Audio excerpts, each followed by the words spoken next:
El aprendizaje y el proceso que lleva implícito fue el tema focal del conductismo.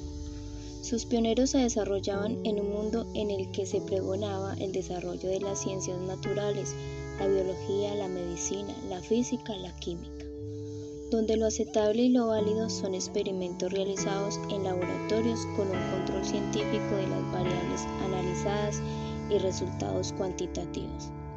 Es indudable que esta concesión cultural favoreció enormemente el desarrollo de esta corriente y la puso en primer plano como generador de los modelos de educación que se utilizaron durante medio siglo en el siglo XX. A la distancia, conserva la importancia de ser impulsadora del desarrollo de la psicología, principalmente en la comprensión de la conducta y el desarrollo de la educación.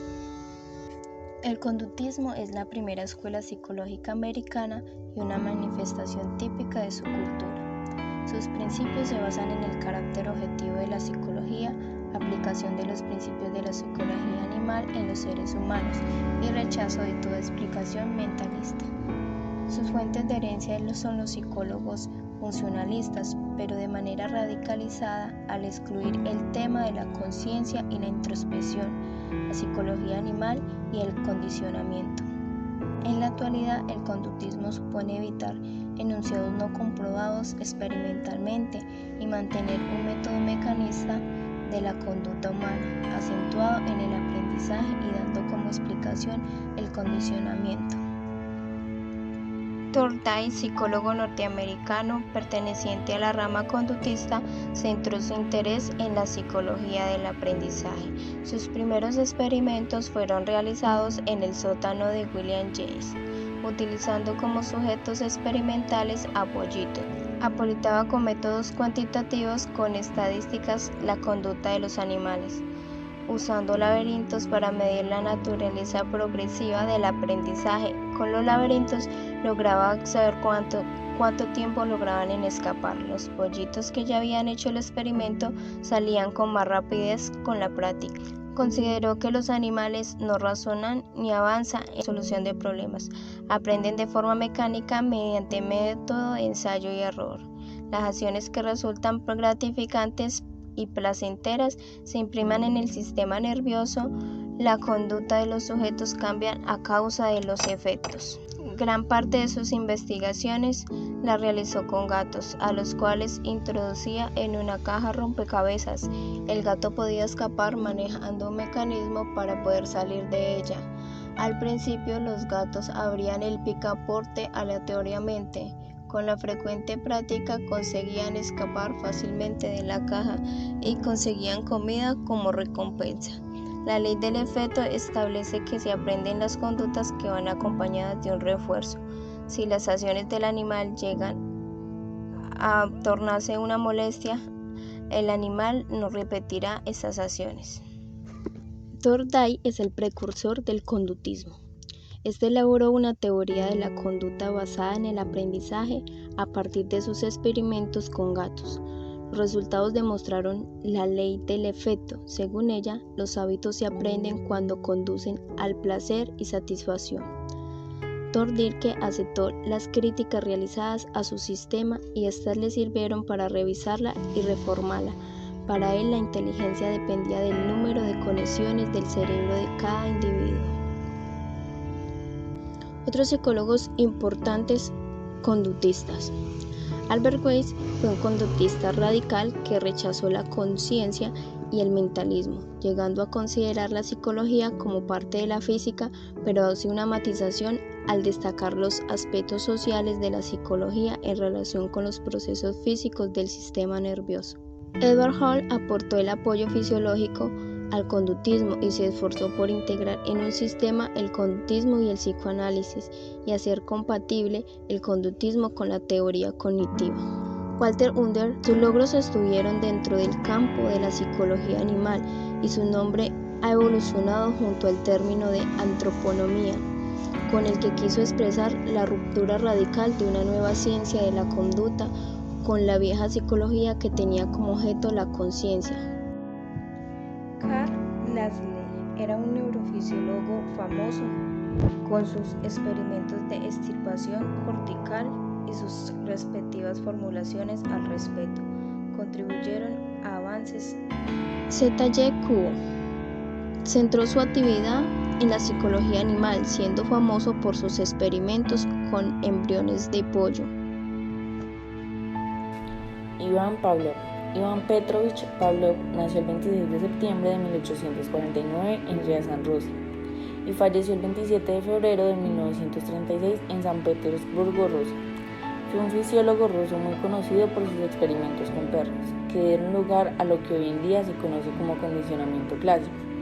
Los descubrimientos de Pavlov se estudian en todas las universidades de psicología y ciencias de la educación, pues es uno de los temas más introductorios de ambas carreras y es uno de los principios básicos del aprendizaje.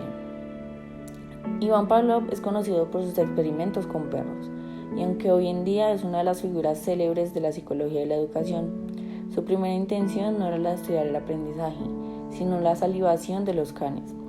Durante sus experimentos, lo que le llamó la atención era que tras repetidos ensayos, los perros segregaban la saliva incluso ante su presencia, independientemente de que le diera de comer o no.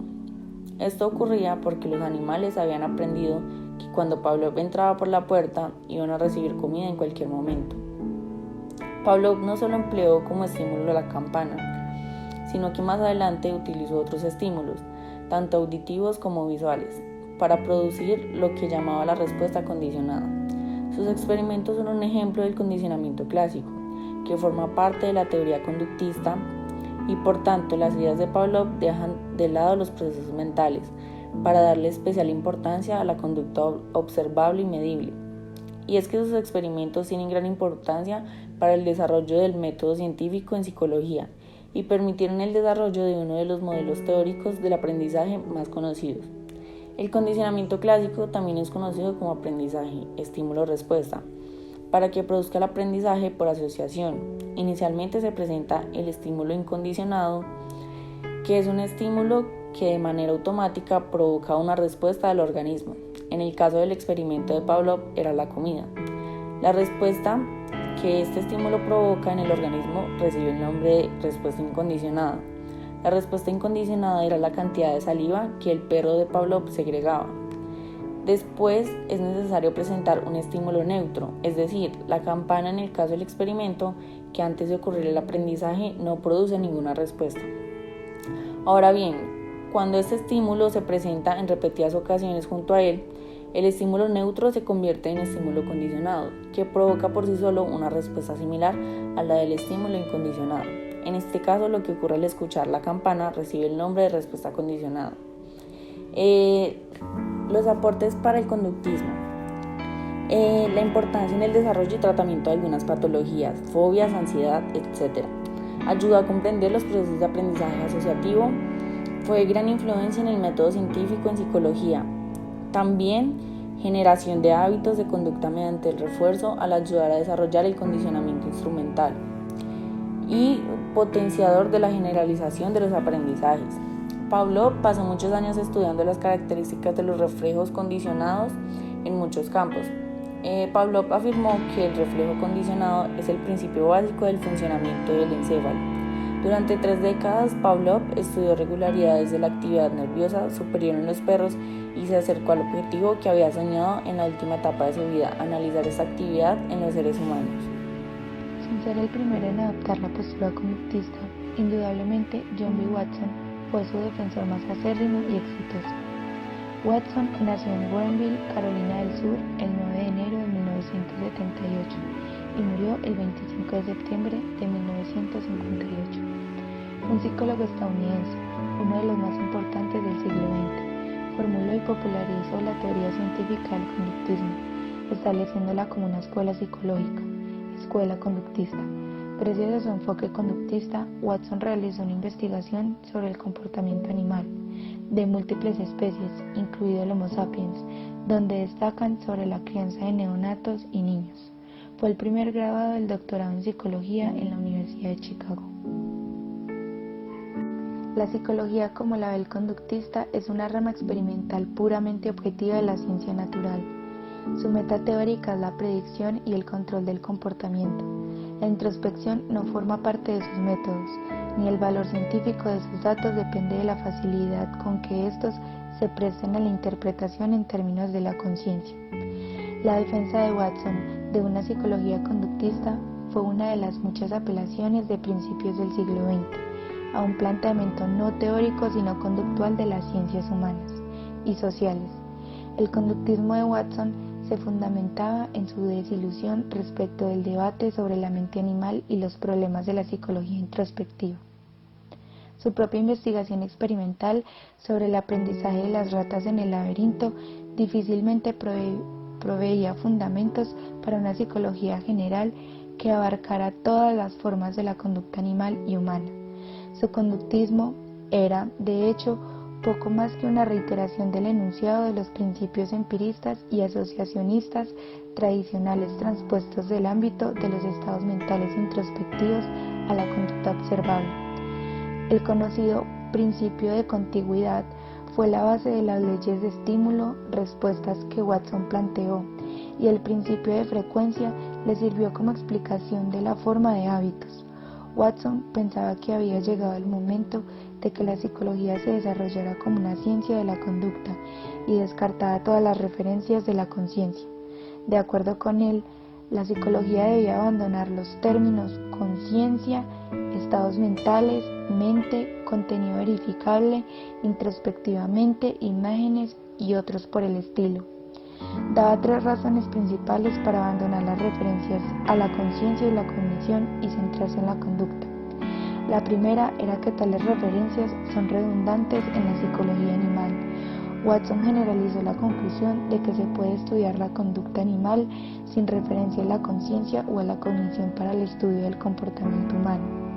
La segunda razón de Watson era el fracaso de la psicología estructural. Citaba el desacuerdo entre sujetos y del sujeto consigo mismo respecto al método de la introspección experimental sistemática. La tercera razón de Watson era la irrelevancia práctica de la psicología de la conciencia. Él señaló que la pedagogía experimental, la psicología de los medicamentos, la de la publicidad, la jurídica, la de las pruebas y la psicopatología, es decir, todos los enfoques psicológicos, se le habían arreglado para distanciarse de la psicología de conciencia. Watson retomaba la relación cartesiana de la diferencia fundamental entre humanos y los animales en función de la cognición y el lenguaje, basada en su concepción de la cognición como forma del habla interna, situada en la laringe. La diferencia fundamental entre el hombre y el animal, desde nuestro punto de vista, radica en el hecho de que el ser humano puede formar hábitos lingüísticos en la garganta. Al negarle la capacidad cognitiva y lingüística a los animales, Watson negaba la fuerte continuidad entre la psicología y el comportamiento humano y animal, la teoría de la continuidad formulada por los darwinianos. La cognición como una respuesta motora. Watson rechazaba las referencias teóricas de la conciencia y la cognición y las consideraba explicaciones ilegítimas de la psicología humana, pero solo en medida en que se interpretara y definiera estas en términos del análisis introspectivo. No negaba la existencia de la conciencia o la cognición humana, identificaba el pensamiento con el habla interna, específicamente con los movimientos de la laringe, y pensaba que todo pensamiento natural procede en términos de los procesos sensoromotores en la laringe.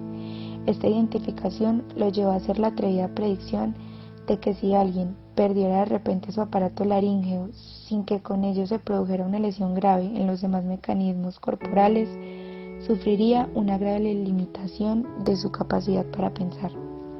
Cuando se demostró que esto era falso, mediante los casos documentados de personas que siguieron pensando después de la ablación de su laringe, Watson modificó su teoría e incluyó otros músculos involucrados en la producción del habla.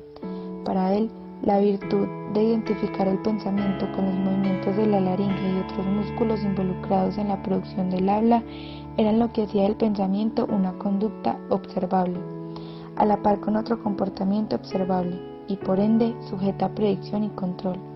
Watson consideraba que los pensamientos son por lo común inconscientes y negaba que la conciencia y la cognición desempeñaran un papel en la explicación del comportamiento humano, porque afirmaba que ambos fenómenos son en sí mismos respuestas conductuales más que causas internas de la conducta. Experimentación de Watson. El experimento del pequeño Albert es una demostración empírica del procedimiento de condicionamiento clásico. Los objetivos de este experimento eran: primero, ¿puede condicionarse a un niño para que le tema un animal que aparece simultáneamente con un ruido fuerte? Segundo, ¿se transferirá tal miedo a otros animales u objetos inanimados? Tercero, ¿cuánto persistirá tal miedo? No lo sabremos hasta finalizar el experimento con el pequeño Albert. Se seleccionó a un niño sano de 11 meses y 3 días, Albert, para el experimento. Se le examinó para determinar si existía en él un miedo previo a los objetos que se le iban a presentar, animales con pelo, examen que fue negativo. Sí se identificó un miedo a los sonidos fuertes, como el producido al golpear una lámina metálica con un martillo fuertemente. El experimento inició cuando Albert tenía 11 meses y 3 días. El diseño era presentarle al pequeño Albert una rata blanca y al mismo tiempo un ruido fuerte, golpeando una barra detrás de la cabeza del niño. Después de varios ensayos, el niño sollozó ante la presencia de una rata y luego mostró generalización del estímulo ante bloques, un perro, lana, un abrigo, etc. No llegó a implementarse una segunda fase del experimento, que consistiría en estudiar la forma de quitar el miedo condicionado. Algunas versiones atribuyen esta interrupción a que la madre, una nodriza que trabajaba en el hogar para niños inválidos, retiró al niño de la serie de experimentos. Otras señalan que Watson sabía de cuánto tiempo dispondría desde el comienzo, con lo cual no se explica la falta de previsión. Es importante señalar que el experimento del pequeño Albert no se podría realizar hoy en día en psicología por considerar lo contrario a la ética de la experimentación científica. Burrus Frederick Skinner nace en un pequeño pueblo de Pensilvania llamado Susquehanna el 20 de marzo de 1904. Su padre era abogado y su madre ama de casa. Durante su crecimiento fue matizado con una idea de trabajo duro y de unas costumbres muy tradicionales. Más tarde describió su infancia en Pensilvania como cálida y estable. Cuando era niño disfrutaba construir e inventar cosas, una habilidad que luego usaría en sus propios experimentos psicológicos. Durante la escuela, Skinner comenzó a desarrollar un interés en el razonamiento científico a partir de su estudio en los trabajos de Francis Bacon. Logró una licenciatura en literatura inglesa de 1926 de Hamilton College. Después de obtener su título universitario, decidió convertirse en escritor en un periodo de su vida al cual se le refería como el año oscuro.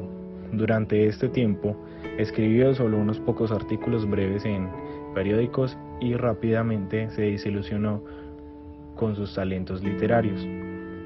A pesar de recibir ciertos estímulos y tutorías del famoso poeta Robert Frost, mientras trabajaba como un empleado en una librería, Skinner se topó con unas obras de Palot y Watson que se convirtieron en un punto de flexión en su vida y carrera.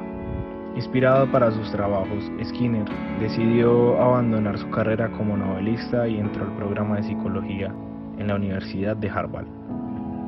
Finalmente, prefirió decantarse de la psicología y argumentó que esta es una rama experimental de la ciencia natural, donde es posible controlar y percibir la conducta si se hace bajo una observación directa, en condiciones experimentales de estímulo-respuesta. Quiere percibir completamente de la conciencia y de la introspección del psicoanálisis.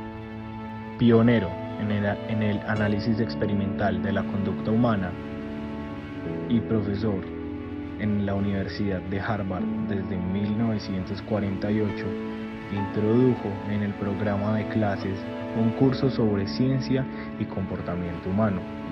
Fue el descubridor del condicionamiento operante y fue también una de las figuras más importantes del conductismo. La caja de Skinner, o oficialmente llamada cámara de condicionamiento operante, la caja de Skinner es uno de los inventos más conocidos en la historia de la psicología. Se creó con el objetivo de demostrar que se podía inducir o modificar el comportamiento de un animal, en un primer lugar, utilizando una rata. Mediante estímulos externos, la caja es uno de los pilares en los que se basa el ya conocido conductismo de Skinner, la cual sería usada como método de investigación empírico a la teoría de Skinner sobre el conductismo y el acondicionamiento. El condicionamiento operante de Skinner. En el proceso del condicionamiento operante de Skinner, un operante se refiere a cualquier comportamiento que actúa sobre el medio ambiente y tiene consecuencias. Comparo los comportamientos operantes, la acción bajo nuestro control, con los comportamientos de los encuestados, que escribió como cualquier cosa que ocurra de manera reflexiva o automática, como mover el dedo hacia atrás cuando toca accidentalmente una sartén caliente. Skinner identificó que el refuerzo como cualquier evento que fortalece el comportamiento que sigue. Los dos tipos de refuerzo que indicó fueron el refuerzo positivo, resultados favorables como recompensa o elogios, y el refuerzo negativo, la eliminación de resultados desfavorables. El castigo también puede jugar un papel importante en el proceso de condicionamiento operante. Según Skinner, el castigo es la aplicación de un resultado adverso que disminuye o debilita el comportamiento que sigue. El castigo positivo implica presentar un resultado desfavorable, presión, azote, regaños, mientras que el castigo negativo implica eliminar un resultado favorable después de un comportamiento, quitarle un juguete o dejarle un castigo. La investigación en la estructura de Skinner lo convirtieron rápidamente en uno de los líderes del movimiento conductista en la psicología, y su trabajo contribuyó inmensamente al desarrollo de la psicología experimental.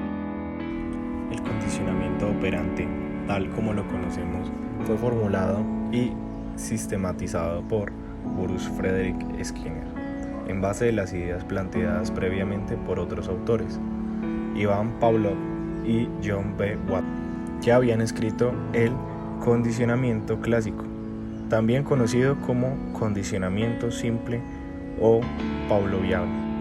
Este condicionamiento operante trata de la ley del efecto, que plantea que si una conducta tiene una consecuencia positiva para quien la realice, será más probable que se repita, mientras que si tiene una consecuencia negativa, esa probabilidad disminuirá. Experimentación de Skinner. El experimento de la caja de Skinner. Para ello, utilizó una caja adaptada y una paloma. Skinner logró explicar una parte del aprendizaje animal y humano gracias a su experimento con un animal. En correcto, el psicólogo investigó sobre el condicionamiento operante, el cual es un proceso de ejercer control sobre la conducta de un organismo en un cierto ambiente por medio de las aplicaciones del refuerzo. El refuerzo es un evento que va seguido de la conducta y altera la probabilidad que ocurra dicha conducta. Por ejemplo, si la paloma presiona un disco y recibe comida, la conducta de presionar el disco tendrá aumento, y cada vez que el animal quiera comer, en este tipo de condicionamiento, el individuo va a aprender a mantener o eliminar conductas en función de las consecuencias que estas conductas presentan para él. Para este experimento, Skinner mantuvo a las palomas en 3/4 partes de su peso para que siempre tuvieran hambre. De esta forma, la comida se usaba como recompensa automáticamente. El animal era estudiado en una caja a la que se le adaptaba con facilidad. El número de cantidad de veces que la paloma picoteaba el disco se midió a través de un gráfico. La paloma aprendió a picotear el disco, que producía una recompensa. Así pues, la conducta de picotear era estudiada en relación a la frecuencia con la que la paloma obtenía una recompensa. El asunto principal es que llamamos programas de reforzamiento, y eso puede ser programado de manera que la paloma reciba una recompensa cada vez que haga algo. Tras varias conclusiones, después de muchas pruebas, dedujeron que no se refuerza cada vez, sino que lo hace cada 10 veces o una vez por minuto, alterando así la manera en que proporcionaba el refuerzo, o sea, la comida a la paloma, lo cual demostraba resultados totalmente diferentes, con óptimos desempeños y cambios en el comportamiento. Otras aplicaciones del experimento de la caja de Skinner: generalización, discriminación y extinción. A través de este experimento, Skinner estudia los procesos que se le adquieren respuestas instrumentales, al igual que el proceso como la generalización, la discriminación y la extinción de ciertas conductas. Por ejemplo, imaginemos que introducen la caja de 3 discos de diferentes colores: rojo, azul y verde. Si la paloma picotea cualquier disco para obtener comida, hablamos de generalización, es decir, ha generalizado su conducta un disco a los demás. La discriminación consiste en que la paloma aprenda que solo obtendrá recompensa si picotea un disco de un color determinado. Por ejemplo, cada vez que picotea el disco rojo, se le proporcionará comida, pero si picotea el azul y el verde, no obtendrá recompensa. De esta forma, la paloma, a través de la discriminación, aprenderá que si quiere comida tendrá que picotear el disco rojo. Por otro lado, la tendencia consiste en eliminar cualquier refuerzo para suprimir la conducta de picoteo. Si la paloma picotea un disco y durante varios ensayos no obtiene comida, deja de emitir su respuesta de picoteo. También está el moldeamiento. El psicólogo también investigó el moldeamiento. Con este término se define el proceso a través del cual se refuerzan las conductas que se aproximan a la conducta objetivo, debido a que la conducta que se persigue no siempre se puede conseguir a la primera. Es necesario condicionar la conducta que se aproxima a la misma. No solamente aplicó este tipo de modalidad en animales, sino que por otro lado Skinner también llevó el condicionamiento operante a terapia. Los métodos más condicionados son la economía de fichas y la terapia de aversión.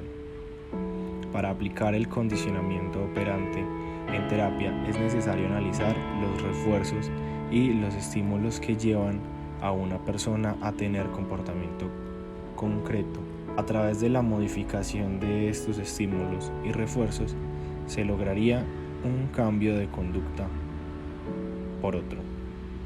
El conocimiento de esta teoría del conductismo es muy interesante y de suma importancia para entender el aprendizaje y la conducta humana. A pesar de que posteriormente se ha criticado como una teoría reduccionista, pues los conductistas restaban importancia a hechos tan importantes para el ser humano como el pensar, las emociones o las metas personales. Me parece indudable que el conductismo tiene también implicaciones filosóficas importantes, pues intenta controlar el comportamiento humano y solo acepta resultados de laboratorio observables y medibles. Otros hechos muy importantes es el dominio que marcó en la educación por medio siglo, y que aún existe países que le den importancia en sus modelos educativos.